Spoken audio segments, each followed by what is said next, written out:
Case ছিল, আমরা এটার জন্যই এসেছিলাম। মাঝখানে কাজের প্রেশারের জন্য, চাপের জন্য আসা হয়নি, তো আজকে এসেছিলাম। আবার একটা পরবর্তীকালে ডেট দিয়েছে, এটাই আছে। কোচবিহার মদন মোহনীতে পুজো দিয়েছেন আজকে হুম। যাওয়ার আগে। কোচবিহারে এলেই মদনমোহন মন্দিরে আসা হয়, পুজো দেওয়া হয়।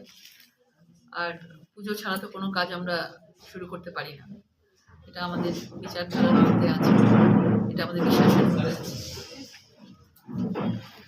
কোর্ট চত্বরে আপনাকে দেখে তৃণমূল কর্মীরা জয় বাংলা স্লোগান দিচ্ছিল, তো এই নিয়ে কি বলবেন? নতুন কিছু নয়, এটা ওদের কালচার, এটা ওদের কালচার, নতুন কিছু নয়। বাইরে যারা মানুষরা রয়েছিল, যারা কোর্টে কোনো কাজে গেছিল, তারা দেখে কি ভাববে? তাদেরকে বলবে, তাদেরকে দেখে, তাদের চরিত্র দেখে, তাদের ব্যবহার দেখে তাদেরকেই খারাপ বলবে।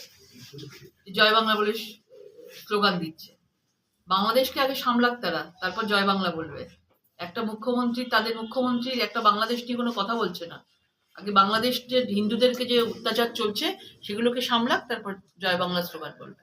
আচ্ছা, লোকসভা নির্বাচনের পরে বিজেপিকে দেখা গেছে, বিজেপির পরাজয়ের পরে বিজেপিকে কোনো কার্যক্রম করতে দেখা যায়নি এই মুহূর্তে। তো 26-এর নির্বাচনের লড়াইটা কিভাবে হবে বিজেপি? কার্যক্রম তো আমাদের সবসময় চলছে, প্রত্যেক দিন কার্যক্রম চলছে। আমাদের প্রায় 50 লাখের কাছাকাছি আমরা সদস্যতা অভিযান এগিয়ে নিয়ে গেছি, এবং আমাদের এটা লাস্ট 2-3 মাস ধরে আমরা এটাই চলছে, সেটা মানুষের সঙ্গে জনসংযোগ পাচ্ছে। বিজেপির প্রতি মানুষের আস্থা আছে, সেটা আমরা জনসংযোগের মাধ্যমে, সদস্যতা অভিযানের মাধ্যমে আমরা টের পাচ্ছি। এছাড়া 25 যখন শুরু হয়ে গেছে, আমাদের অলরেডি 2026-এ দামামা বেজে গেছে। আমরা 2021-এ আমরা 3 থেকে 77 করেছিলাম, কিন্তু 2026-এর এই চান্স আমরা ছাড়বো না। এটা আমরা লক্ষ্যমাত্রায় আমরা পৌঁছবোই। আমরা জেতার লক্ষ্যমাত্রায় 2026-এ পৌঁছবো, এবং তার জন্যই আমাদের প্রস্তুতি চলছে। দিদি, আপনার আরজিকর কাণ্ডের পরে যারা শিল্পী সাহিত্যিকরা রাস্তায় নেমেছিল, তাদের নিয়ে কালকে কুণালবাবু বলেছেন এই শিল্পীদের যেন কোনো ফাংশনে নেওয়া না হয়। আবার অভিষেক বন্দ্যোপাধ্যায় সেটা কাউন্টার করছেন যে তার ব্যক্তিগত বক্তব্য। এই বক্তব্যগুলো একই জায়গা থেকে দুজন বিলংস করেন, এই দুরকম বক্তব্য হচ্ছে, এটা কিভাবে দেখছেন? দেখুন, আরজিকর নিয়ে পশ্চিমবঙ্গ সরকারের একটা ফেস লস হয়েছে, মুখে চুনকালি পড়েছে আর কি। এত বড় একটা মেয়েটির একটি নৃশংসভাবে তাকে ধর্ষণ করে হত্যা করা হলো, এবং তার এভিডেন্সগুলোকে প্রথমে সরিয়ে দেওয়া হলো, এবং সিবিআই তো এভিডেন্স ছাড়া কিছু করতে পারবে না।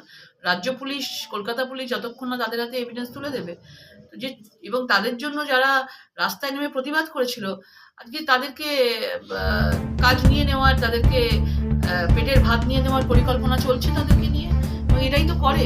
যেসব শিল্পীরা সেই দলের নাম লেখায় না, তাদের কাজ নিয়ে নেওয়া হয়, পেটে লাথি মারা হয়, এবং তারপরে আস্তে আস্তে তারা চুপ করে যায়। এটাই এই সরকারের ক্যারেক্টার।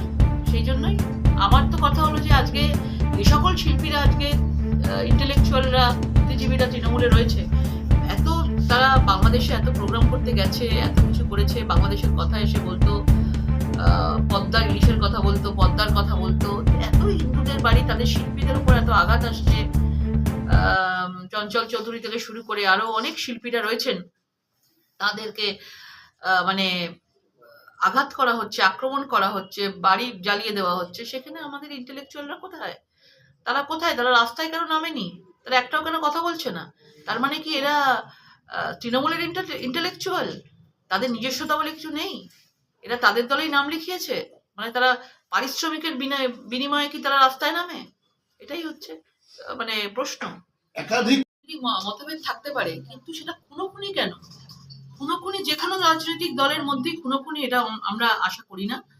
এবং বাংলাটা এই জায়গায় পৌঁছে গেছে। আমরা আগে বিহারের কথা বলতাম, আমরা আগে অন্যান্য জায়গার কথা বলতাম, আজকে সবাই ছেড়ে দিয়ে বাংলার কথা বলে। বাংলা হচ্ছে ভয়াবহ বাংলা। বাংলাতে কেউ সেফ নয়।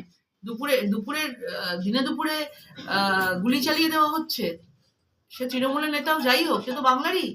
আজকে যে কোনো লোকের উপরে যে কোনো ভাবে গুলি চলতে পারে, কেউ সুরক্ষিত নয়।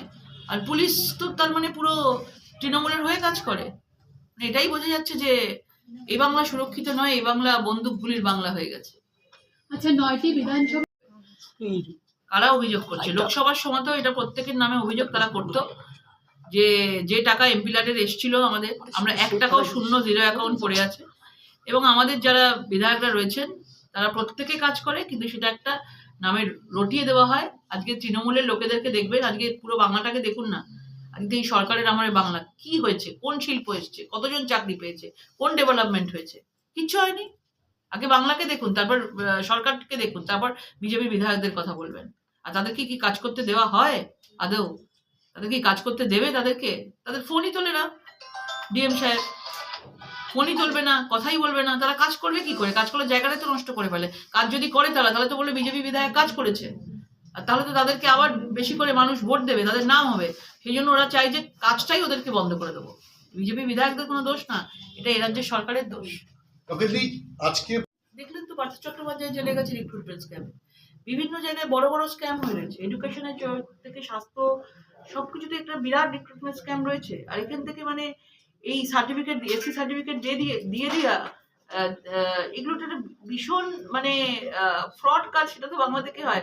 আজকে জাল ভোটার আইডি কার্ড দিয়ে দেওয়া হচ্ছে, একজনের নাগরিকত্ব দিয়ে দেওয়া হচ্ছে বাংলাদেশ থেকে এলে, রোহিঙ্গারা এলে, আর একজনকে এসসি সার্টিফিকেট দেওয়া কি এমন আছে? এদের কাছে কোনো ব্যাপারই না, পয়সার বিনিময়ে এরা সবকিছু করতে পারে। বাংলাদেশের থেকে এসে এখানে প্রধান হয়ে যাচ্ছে। হ্যাঁ, বাংলাদেশ মালদাতে একজন বাংলাদেশের যিনি আছেন তিনি এখানে প্রধান হয়ে যাচ্ছেন। ভেবে দেখুন মানে কোন জায়গায় চলে যাচ্ছে। তারা প্রধান হয় কি করে? তার কি নাগরিকত্ব দেখা হয়নি? তৃণমূল কি দেখেনি? নাকি তাদেরকে আস্তে আস্তে করে এখানে বাসস্থান মানিয়ে তাদেরকে পাওয়ার দেওয়া হচ্ছে যে আমাদের এই পশ্চিমবাংলা যে ল্যান্ডটা রয়েছে, যেই আমাদের বাঙালিদের ল্যান্ডটা রয়েছে, সেই ল্যান্ডটাকে তারা গ্রাস করে নিক। সেই জন্য কি একটু একটু করে তারই কাজ শুরু করে দিয়েছে তৃণমূল। আজকে এই বাংলাদেশকে দেখে বাংলাদেশের যা অবস্থা, আমাদের তো সামনেই এই কুচবিহারের এই বর্ডার, বাংলাদেশের বর্ডার, মানে বাংলাদেশে যা চলছে তো ভয়াবহ চলছে। এরকম যদি হয় যে বাংলাদেশের লোককে এখানে প্রধান মানিয়ে দেয় বা এই ধরনের কিছু চলে, তাহলে আমাদের বাংলাদেশ হতে কতদিন বাকি? প্রতিদিন আমরা দেখতে পাই না কোনো না কোনো বাংলায় এই ধরনের বাংলাদেশের ধাঁচে হচ্ছে। কোনোদিন মহিলাদের উপর অত্যাচার হচ্ছে, কোনোদিন মন্দির ভাঙচুর হচ্ছে, কোনোদিন লুটপাট হচ্ছে, কোনোদিন আগুন জ্বালিয়ে দেওয়া হচ্ছে। এগুলো কি? এগুলো তো ওখান থেকেই আসছে। আজকে মমতা বন্দ্যোপাধ্যায় যদি শক্ত হাতে এগুলোকে দমন করতেন তাহলে হতো, কিন্তু তো চাইছেন না। ওনার 26-এ ভোট, 30% ভোট দিয়ে ওনার শুরু হয় ভোট খাতা খোলা, 30% ভোটের খাতা খোলা দিয়ে ওনার শুরু হয় ভোট। সুতরাং উনি কাউকে কিছু বলতে পারছেন না। তুষ্টিকরণের রাজনীতি আছে, হিন্দুরা মরে মরুক, কিন্তু আমার ভোটটা ঠিক হওয়া চাই। তিনি কিন্তু বলেছেন যে বিএসএফ কে খিচুড়ি খাইয়ে এবং যারা দিল্লি পুলিশ আছেন তাদেরকে বিরিয়ানি খাইয়ে যাচ্ছে। আমাদের কোচবিহারের এসপি এবং ডিএম স্যারকে তুলোধনা করেছেন, মূলত ধরাই যায় ধমক দিয়েছেন এক প্রকার, এবং তিনি কিন্তু এটাও বলেছেন সেটা পুলিশের হাতে তুলে দেওয়া, এটাই নিয়ম। রাজ্য কেন্দ্র সরকার একটা স্ট্রাকচারে চলে এবং ফেডারেল স্ট্রাকচারে চলে, এটাই নিয়ম। কিন্তু সেখানে তো পুলিশ ছাড়া হতেই পারে না। বিএসএফ কি করবে? উনি বরাবরই সবকিছু জিনিস বিএসএফ এর ঘাড়ে দেয়। আর আসাম থেকে পুলিশ আসছে, দিল্লি থেকে পুলিশ আসছে, আসতেই হবে। এখানকার পুলিশ যদি তাদেরকে আশকারা দেয়, এখান থেকে এই চিকেন নেক দিয়ে ঢুকে তারা পুরো ভারতবর্ষের মধ্যে বিরাজ করবে, তারা পুরো ভারতবর্ষে ছড়িয়ে যাচ্ছে। তো এই জায়গাটা যদি পশ্চিমবঙ্গ পুলিশ না ধরে তাদেরকে, তাহলে তো বাইরে থেকে আসাম থেকে পুলিশ বা দিল্লি থেকে পুলিশ আসতেই হবে, তাদের ধরবে। উনি যদি নিজে হাতে দমন না করেন, পরিষ্কারই তো বোঝা যাচ্ছে উনি ঢিলে দিয়েছেন। এই জন্য আজকে এত রোহিঙ্গা থেকে শুরু করে বিভিন্ন লোক এখানে ঢুকে যাচ্ছে। এখানে ক্রিমিনালি কিছু কাজকর্ম করে বাংলাদেশ পালিয়ে যেতে পারে। কিসের জন্য পারে? অ্যাডমিনিস্ট্রেশন ছাড়া সম্ভবই নয়। বিএসএফ তো বর্ডারে থাকে, বিএসএফ যদি কাউকে পায় তাকে সেই রাজ্যের পুলিশের হাতে তুলে দেয়, তারপর সেটা পুলিশের কাজ থাকে তাকে কি করবে না করবে। তাহলে পুলিশ পুরো ফেলিওর। পুলিশ ইচ্ছে করে কাজ করছে না, পুলিশ মমতা বন্দ্যোপাধ্যায়ের নির্দেশে কাজ করছে।